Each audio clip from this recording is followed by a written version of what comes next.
Great. Well, in a minute, we'll bring in our next panel, and this is going to be an interesting one.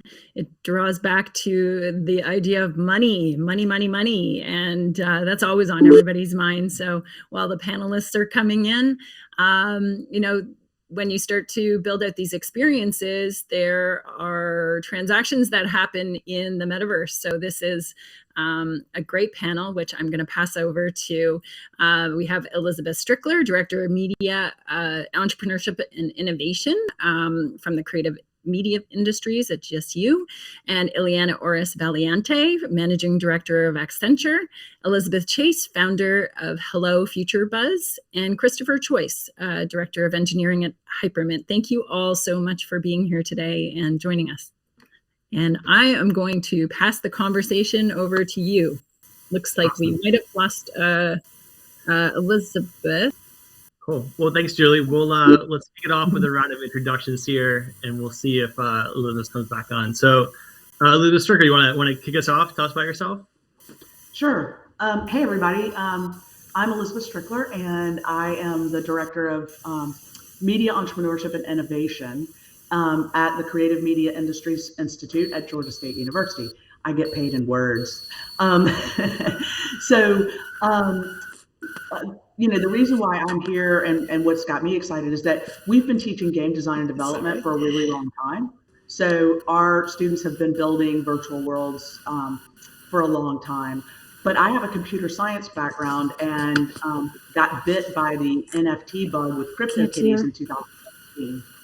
So I have been thinking about the intersection of cryptocurrency and virtual worlds for a while, and it's really just all coming to fruition.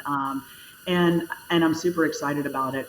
The other thing to note is that I was a systems engineer during the .com boom. So when people are like, isn't all this stuff going to go away? I've watched the hype cycle and then go down. I'm sorry, no audio. I don't think that it's going to go away. But that's my intro. Cool. Thanks, Elisabeth. Iliana, you want to tell us about yourself as well? Absolutely. Hello, everyone. Iliana Oris Valiente. A couple of different hats. In my main day job, I'm at Accenture. I'm a managing director responsible for all things innovation and ESG as well. I've grown up in the blockchain and having been around for a number of years, working with local corporations and government helping to educate on this topic.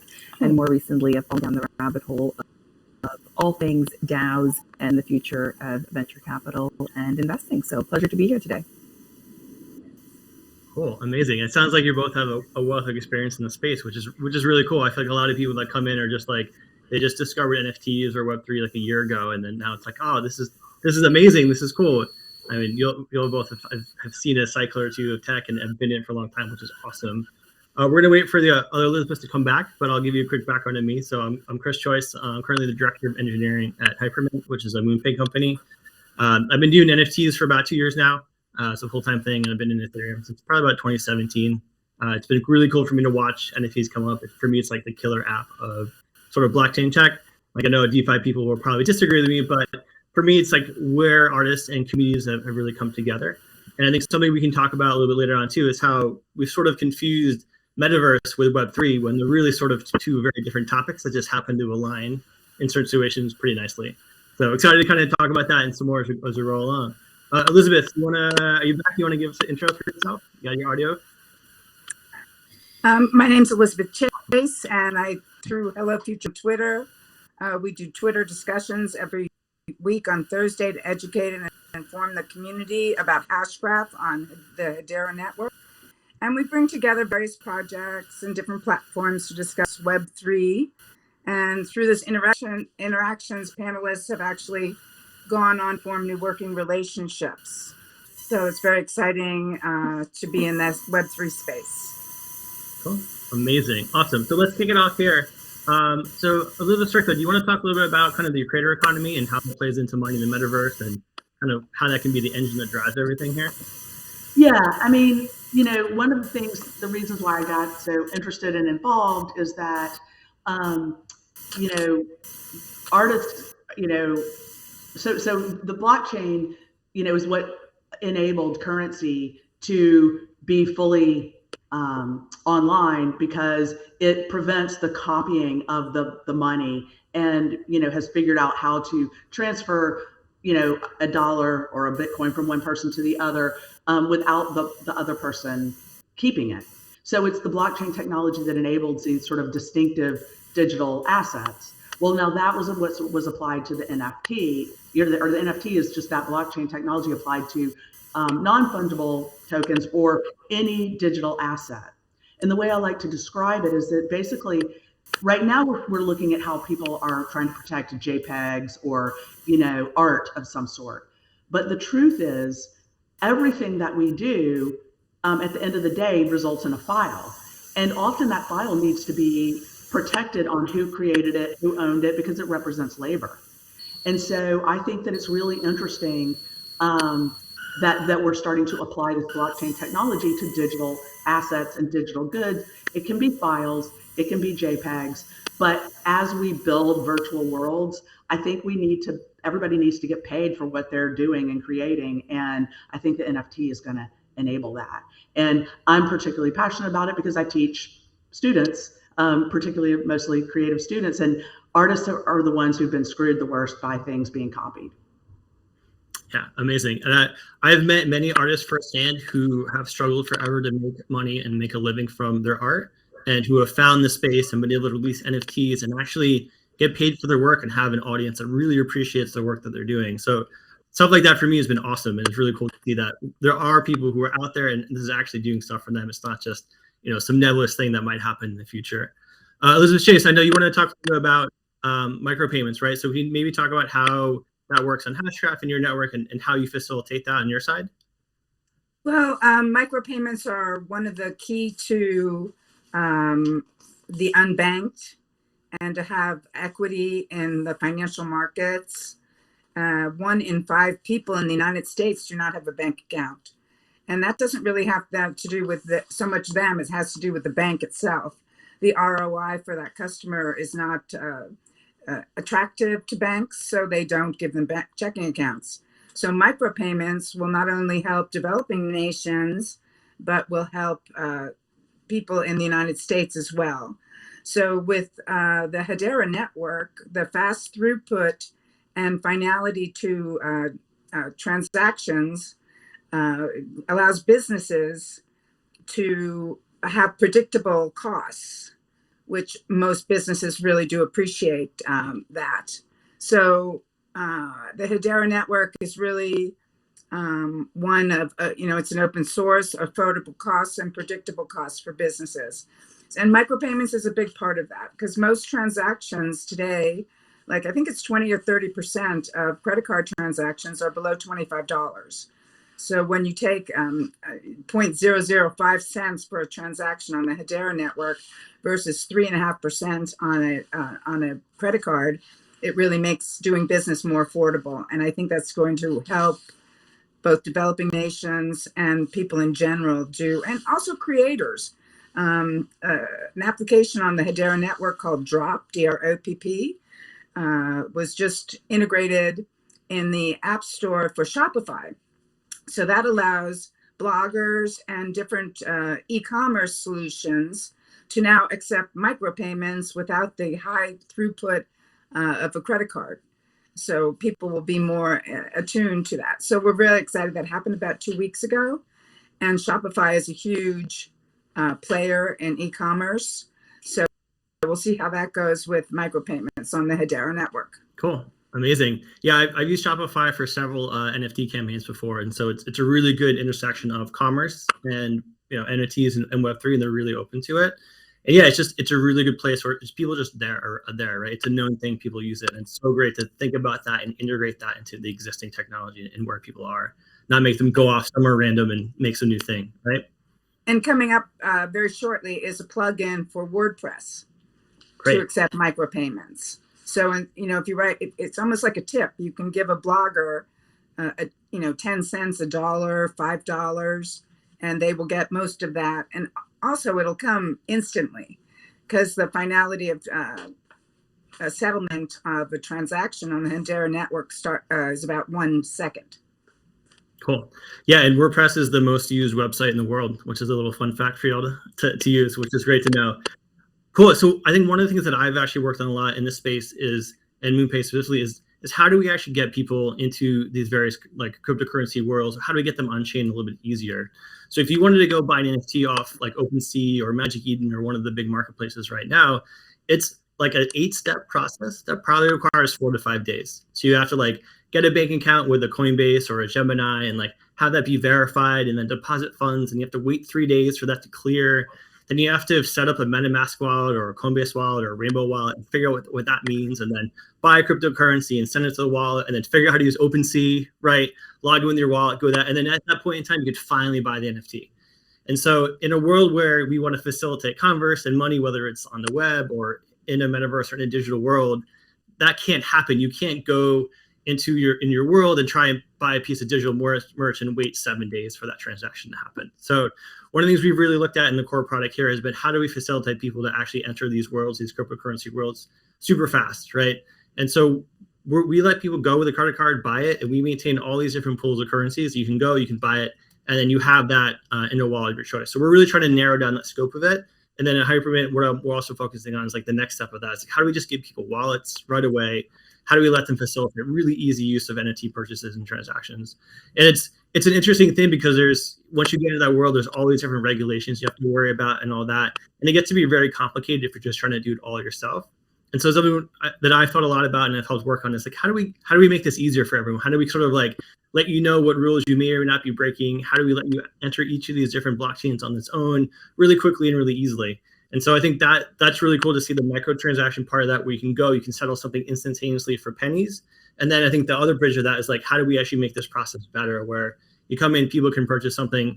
How do we get on the right networks? How do we do that? So it's interesting to think about as we go forward. And I think as we talk a bit more about metaverse interplays, we can get deeper to that as well.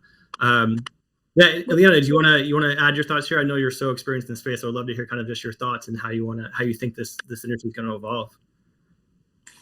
Well, the interesting part about the drop wallet is that allows you to buy. Are you on the user experience? We're losing your audio a little bit, unfortunately. That's okay. Iliana, can we hear from you for a second? I want to make sure your audio is coming through clear. From me? Can you hear me okay? From Iliana, please. Yeah, I got you, Iliana. You have me? Okay. One of these days we will figure out the basic audio conference technology, and we will also figure out the metaverse piece. I'm not entirely sure which one will come first, second, or third. But no, my action is I completely agree on the user experience side of things, and what I'm hoping happens over the course of this crypto bear market winter is that a lot of the product teams can keep their heads down and actually working and building. I think the work you're doing at MoonPay is super important to help onboard that new batch of users. And without those on-ramps, we are still going to see that stagnation, the number of users in total in the space. And so right now, built for those who are already digitally native and those who are already Web3 native and were dabbling in it. I mean, just the other day, I was commenting to a friend in a Metaverse investment SPD DAO, and we're chatting and we're looking at plots of land and waterfront land, negotiations and teleportation channels that are close by. The moment to zoom out and say, if anyone could read this right now, they would really wonder what planet I'm currently on and if the year is really true. But for the average user, the average consumer, they're 100 steps earlier in the process, and we just have to be so mindful of who we're designing for. The complete new beginners who are joining space, the native focus is it enterprise domains and the large retailers and the brands that you're trying to onboard, because depending on who you're talking to, there's a whole host of challenges that need to be solved for still. Yeah, absolutely. I think it's like such a good thing to think about when you've been in the space for a while. All those words make sense. If I was going to go to my mom and say, "Hey, I'm going to go look at some beachfront property with my Metaverse DAO, we might use, we might do this," just going to have no idea what I'm talking about at all. And so I think that's kind of like, how do we actually include more people in the space? And I think one of the ways we get there, right, I think that's been really popularized, is the idea of the metaverse and like what that means and how that is. And I think for a lot of people in the Web3 world, they just assume metaverse means Web3, when everyone that's out here in the XR space knows that that's absolutely not the case at all. They just happen to have the similar kind of paths and trajectories of getting into people's, into the limelight, if you will. So Elizabeth, Strickler, do you want to talk a little bit about kind of how people are confusing the two, and what you think we can do to help people like unconfuse themselves, if you will? Sure. I mean, to the extent that any of us know exactly, but especially because I teach and I spend a lot of time kind of breaking things down into smaller and smaller bits. And also, Iliana, to your point, the younger people are, the more they kind of get the metaverse, because they play in games a lot. And it's, this idea of being in a virtual world or buying a digital asset, all of that stuff really makes sense. And then they also get, they might not know what the solution is, but they get the problem that if they gain a bunch of Roblox bucks, or if they build a lot of stuff in Minecraft, but then they can be booted out of that platform, and they can also not take any of their digital creations that they've made from those spaces and carry them around. It would be kind of like saying that you can't, take your suitcase from, the United States to Europe or to Amsterdam or something, because you have to start all over when you get there. So they get what the problems are. So that's a good thing, because they'll onboard more quickly. They also get the fact that you can spend a lot of time online building and making and creating things, and at some point in time you want to account for your time, however that might be. And accounting for your time often comes in the form of money. It can come in the form of other things like, congratulations or higher status in a group or something like that. But so how are Web3, and, I think it's just ironic right now. Cryptocurrency, has only been around since 2008. The metaverse has been around as a concept since 1992 with, the Snow Crash book by Neil Stephenson, and then artificial intelligence, and kind of making all this stuff be able to happen in a way that is usable. All of this stuff is kind of coming together at this moment. So the pay rails of crypto, and then the more interactive and spatial kind of component of the metaverse, and then Web3 is kind of an umbrella over all of those things. It's basically the new internet, the read, write, and own everything. And I think it's actually fitting, because we're kind of fleshing out what our vision of the internet was, to being basically a total mirror world, but where physics doesn't apply. And we're going to try to do all the things that we do in this world in that world. And so that's sort of the bigger idea of Web3, because metaverse might just mean more of a virtual worlds to a lot of people. Great, and my Chihuahua agrees with you as well. So she was giving her assent there. Elizabeth Chase, you want to maybe add to that and talk a little bit about things being open and centralized versus not, and how it all plays into the payment space too? Well, with regard to the metaverse, Lehman Baird, the co-founder of Hedera, has a vision of enabling shared worlds, where it's not just one metaverse, it's many metaverses, and where anyone can gather and collaborate and conduct commerce, and basically control their own online footprint. So just as you would go from California to Germany to visit, you would be in one shared world or metaverse, and then you would go visit someone else's shared world or metaverse and conduct commerce in that, if that's what you wanted, with regard to what Elisabeth was saying in terms of gaming and being able to take your NFT from your world and taking it into another world. So it's basically really very exciting that it's a decentralized experience, where one owns their own footprint as opposed to rents a skin of a game. You would own that NFT that happens to be a sword, and you could take that sword or that hat or whatever you wanted to take it to another world.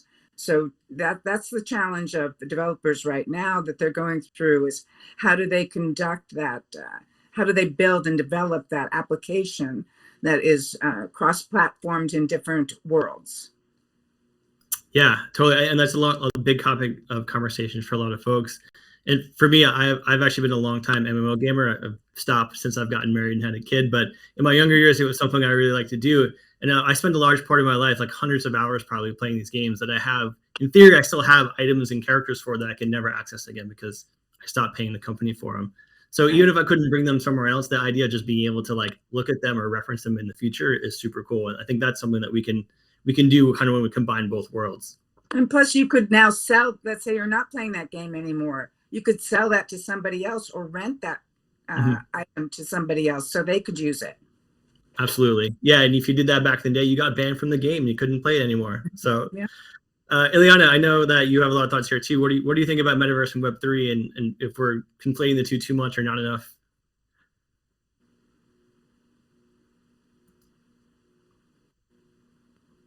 I think she's frozen for me. How about for y'all? Yes, she's frozen. Okay. Our video conferencing does not like our thoughts of taking our in meta world or in attribute games with us, whatever. Elisabeth, you want to maybe add a couple more points to that? I think we could maybe just kind of bounce around for a bit and wait for her to pop back online. Yeah, you know, the payment part is so like when recently people are saying, you know, there's a labor shortage here, there's labor shortage there, and somebody's like, where did all the labor go? Well, my belief is that they've gone to build the metaverse. And then there are people that are doing things that are, you know, having jobs that people never heard about, like y'all's jobs probably. And you know, there are people that are doing things. And I saw that they had Jen on here before, who's an amazing OpenXR advocate. And so I think that there's a lot of tension right now. And like even Hedera, who I was a Hedera ambassador in 2017. So I love Hedera, but they sometimes get flack because they're not completely decentralized. So we have these like absolutes that people are trying to go with. The metaverse must be completely open.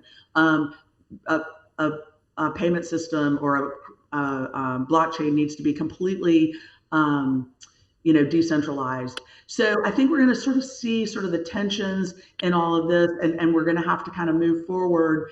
And I don't think it'll be complete absolutes, but you know, we're going to have to kind of navigate. And so I think techno ethics is a really, really, really big and important thing going on. And Christopher, you were talking about regulatory things that are happening now, and you know, that's a good thing. And boy, there's a lot of regulatory stuff going on, which is hard and good. There's you know, people are building these virtual worlds, and you know, I don't know if y'all saw Facebook's or Meta's announcement, but they have covered everything. It's quite shocking. And so some people want to like battle that. Some people want to kind of, you know, build upon that. And you know, so I just think that it's a complicated time right now. And for anybody that's here, it's a great time to get involved because it's not too early. Very good. Yeah. Well, I'm not so sure that decentralized is, you know, the goal. I think that as decentralization might be more appropriate to talk about in because we're always going to have some kind of centralization. So to take that as a decentralization of e-commerce is probably more aligned with what is going to actually happen. In terms of regulation, I think the European Union is leading the way with its MiCA, markets and crypto assets, and the United States is lagging a little bit behind in terms of you know, being punitive rather than regulations. And we need to establish good relations. And I know that people like the Digital Chamber of Commerce is doing some good work educating the lawmakers in Washington, D.C. And that initiative has to really go forward into some kind of good regulations. And maybe the European Union, like they did with the GR compliance of websites. This MiCA will help the United States formulate its laws. Yeah, I think there's a lot of consolidation that needs to happen there. It's very complicated right now, and it makes it just kind of annoying. But I think I think we'll get there. Hopefully, in a good spot. I think one of the cool ways that like Web3 and Metaverse and digital worlds played, we can like find the really good synergy there, is if we have centralized digital worlds, metaverses, but we actually have the stuff you can take between them is decentralized, right? So you have people who run these systems, these worlds, who put all their time and energy and effort and heart and love into it, and they make these creative, awesome experiences. But you're able to kind of go between them relatively easily. So if you want to play 5, 6, 7 different games or interact with a bunch of different worlds here, it's kind of hard if you need to be able to have a different currency, like a different inventory, a different avatar, all of that for all these different things. So as we start to be able to take some of those pieces and let some of the pieces be interoperable, that could be great. You know, maybe an item from one world isn't applicable to another world. It's not the right theme. It's not the right graphic. You know, it's not part of the story. But being able to have an easy way to say, cool, I want to buy this item in this game. Let me do it. Yeah, I think it's going to be really important. And thinking about ways of doing that, right? Being able to go and like just buy something right away, not have to worry about it. Is that a currency? Is that an in-game currency? Is that sort of an L2 network? Is that another thing we want to use? Like, where does that work from? And I really think that each world should be able to decide how they want to do that. But having sort of common payment guardrails there for how things work, I think is going to be really what kind of drives a lot of stuff forward as we see this next couple of years of digital commerce and creator commerce going above and beyond just like putting a website up and auctioning off a piece of art. You're going to go in this immersive world. You want to be able to like show yourself off or buy a cool character or like go on a ride or go on a scavenger hunt or buy a piece of digital merch that also is physical, right? Maybe you buy a shirt or a shoe or hoodie in game or in world, and you can also get that shipped to your house too, right? So it's like a combination. Now it's like you have to pay potentially a digital currency, but then that world also may have to resolve that back into like a fiat. We all should be able to process it. So a lot of pieces in here. Iliana, you're back. Do you want to add a couple of thoughts and close us out here? I think we're in our last couple of minutes.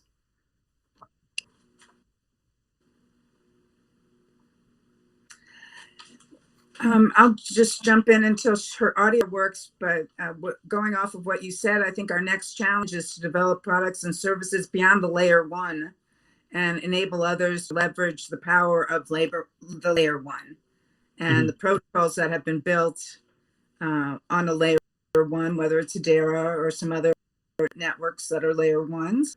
It's the developers that need to do the products and services.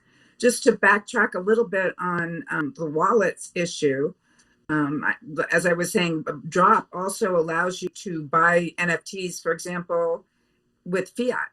So it'll help ease people into a crypto wallet.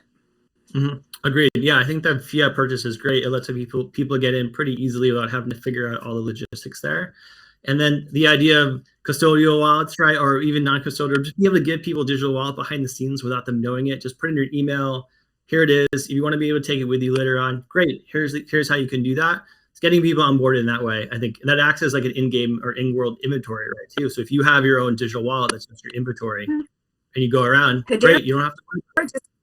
Hedera just did a named service so that you can have Hello Future Buzz at HBAR. So that's all you need to do to send me any HBAR is just put that address in. So it's gone beyond the 0.0.123. Yeah. Real life names for things are really important. You have ensemble domains and ENS and the ETH world, and I think each of these networks will have their own ways to do that a little more easier. And then each world may have their own level on top of that, right? So you got to have, I want to send this to whomever, and you can just do it. You don't have to worry about what network, what wallet, if you have the right currency in there. You just send something to them, and all the rails in a perfect world, we figured it out, and it just works, right? So yeah. And I was just going to say one last thing about Web3. The great thing about Web3, or the promise of it, is that it enables just the average user to have all these payment rails and to get direct connection to their fans. And that's sort of one of the great promises that makes people really excited. So you don't have to be a large corporate enterprise to have, payment, systems on your site, whatever your site is. Yeah, definitely. Daniel, you're muted, I think.